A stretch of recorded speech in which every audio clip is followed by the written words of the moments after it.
السلام عليكم ورحمة الله وبركاته يا أجمل إخوات ومتابعين في الدنيا. هنعمل النهاردة وجبة جميلة وبسيطة. دي كفتة داوود باشا. التوابل بتاعتنا ملح فلفل كمون بهارات لحمة 7 بهارات، معلقة بقسماط بودر وكزبرة خضرة كمان اهي، شوية زغنطاطين يعني، ومعلقة بقسماط. معلقة البقسماط عشان ايه تمسك الكفتة وهي بتتقلي، أو ممكن نحطها في الفريزر 10 دقايق. بحاول اقتصر في الفيديو علشان في ناس بتزهق من الفيديوهات الطويله. هننزل كده بمعلقه الزيت. دي مكرونه شرايح،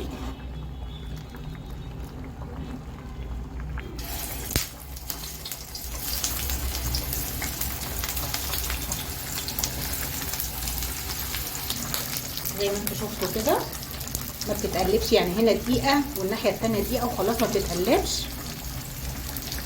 زي ما شفتوا كده.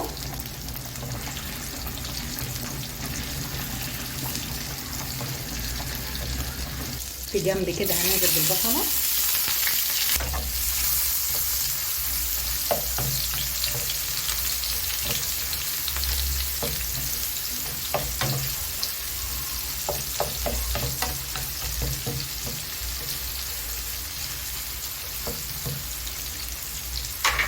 هاتي فص ثوم،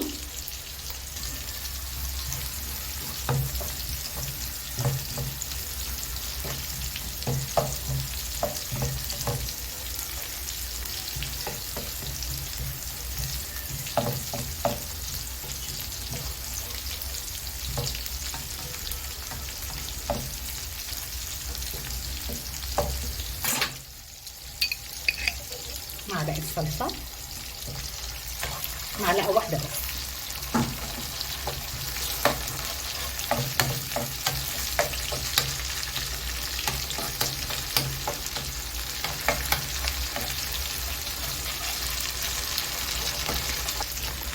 هنحط تعفير دقيق بسيطه على اللحمه كده عشان الصوص يبقى تقيل وجميل.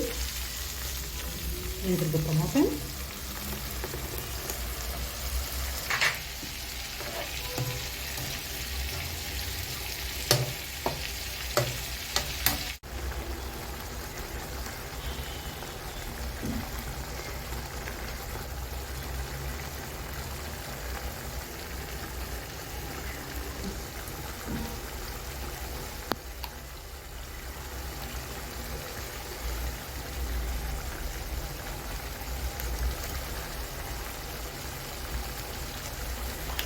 المكرونه بعد ما اتسلقت صفيتها زي ما انتم شايفين كده. هننزلها في ايه بقى؟ انا ما غسلتهاش، هنزلها في ميه المكرونه تاني كده.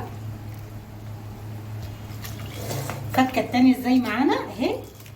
بعد كده هنصفيها تاني. والمثل بيقول يوم ليه ويوم عليه. لو عجبكم الفيديو اوعوا تنسوا اللايك والشير والاشتراك في القناه. اشوفكم بكل خير يا رب. باي باي.